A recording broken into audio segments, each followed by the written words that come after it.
by vyloženě byl nějaký předmět, který bych nesnášela naprosto, protože to je dost silné slovo. Takže to asi nenajdu žádný.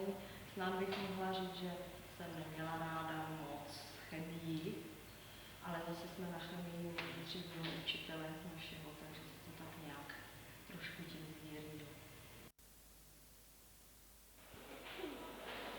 Které jídlo z francouzské kuchyně nesnášíte? Tak to jsou rozhodně slimáci.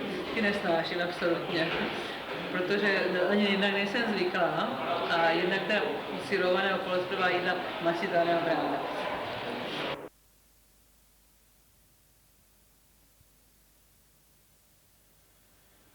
Jaký styl hudby máte rád?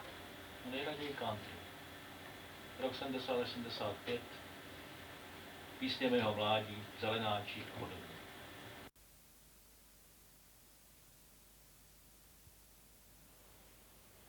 Je tebe tamhle takhle vidět? Jaký byl váš nejvýbušnější pokus?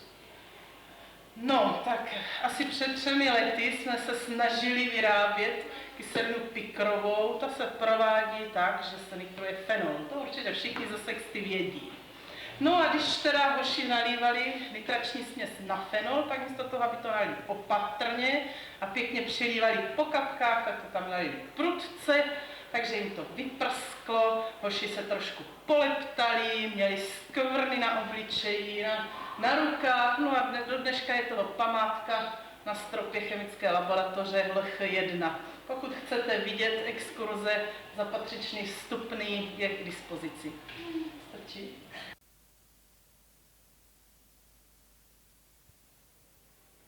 Co byste dělala, kdybyste večer v parku potkala exhibicionistu? V prvé řadě bych hledala co nejsvětlejší místo. Nereagovala bych na nějakými posunky, skřeky nebo komentováním.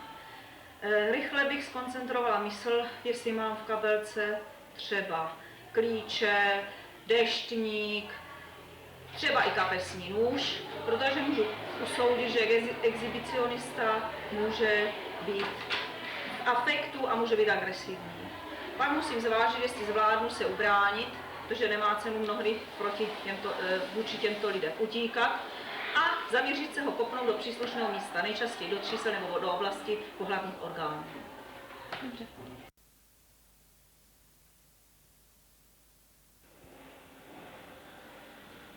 Jak obvykle reagujete, když vám někdo v šachu uštědří šachmat?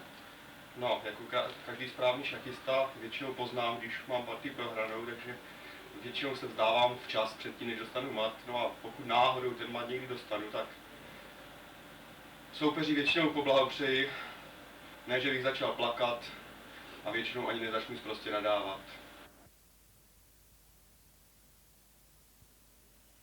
Jaký máte vztah k automobilismu? No, kladný. Hrozně ráda bych někdy jezdila reví a trénuju to na té zkratce v Horní Lhotě. Ještě mě nikdo nikdy nepředjel. Jaký byl váš nejhorší zážitek v autoškole s frekventanty z naší třídy? No, nejhorší zážitek. Mým úkolem v autoškole je předcházet nejhorším zážitkům. Já se snažím, jako aby k těm nejhorším zážitkům nedocházelo. Ale kdybych se tak měl vzpomenout rychle, tak asi s vaším spolužákem, mohu jmenovat, aby se neurazil, Josefem Ševčíkem, když jsem měl první jízdy po autocvičišti a já jsem s ním do Kotordovic a už bylo dost pozdě k večeru a říkal jsem mu, otoč se mě tady na parkovišti, pojedeme nazpátek. No a Pepa, jak byl nervózní, tak prostě začal točit, pustil plyn a zasl mu auto přímo v protisměru. No a najednou vidím, jak se z dálky blíží auto k nám, čím dál tím blíž a blíž, a říkám, Pepa, startuj, jinak do mě narazí. A Pepa, promiňte, já nevím, co mám dělat, tak jsem to s tím musel nastartovat a ono asi tak 5 metrů před ním jsme se teprve rozjeli, jo, tak to byl takový asi nejhorší zážitek, těch zážitků mám celou řadu, ale nemůžu si jako teďka tak narychlo vzpomenout, který byl asi ten nejhorší, ale nejhorší by byl, kdyby se stalo něco ještě horšího, že kdyby došlo třeba k smrtelnému úrazu, ale takovému tady nedošlo, jinak to jsou spíš takové zážitky, ne ty nejhorší, ale takový, jak bych řekl, s odstupem času se člověk tomu zasměje, ale v tu chvíli mě nebylo zrovna nejlíp.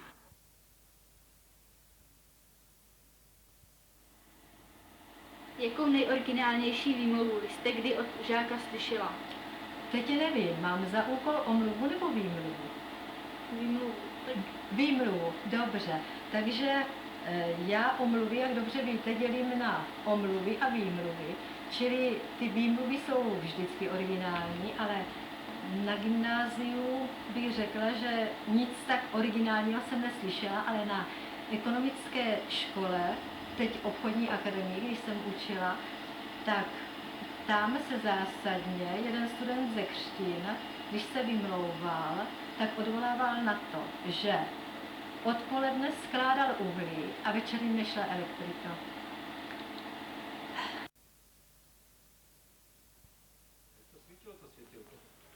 Přesně tak. Co vás dokáže nejvíc naštvat? Mě co dokáže nejvíc naštvat? No, ve škole třeba. No, že žáci ne.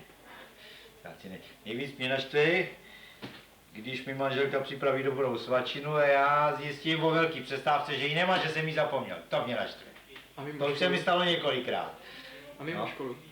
Mimo školu? Mimo školu. No když tu svačinu nechám domů a přijdu odpoledne a kluk mě jí snědl. No, to mě může naštvat.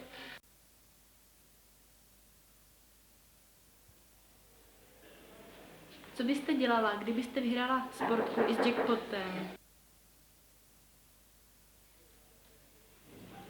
Co byste dělala, kdybyste vyhrála sportku i s jackpotem? No tak dneska to je asi tak v pohádce, takže já si myslím, že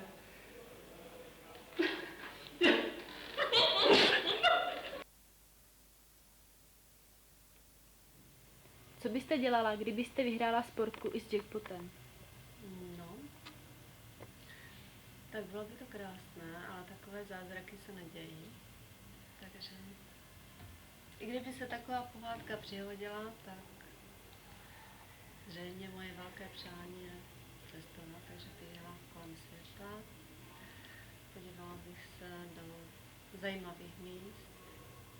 Možná bych si koupila malý domeček. No a také bych myslela na své děti. Takže to je takové krásné, velké, nesplnitelné.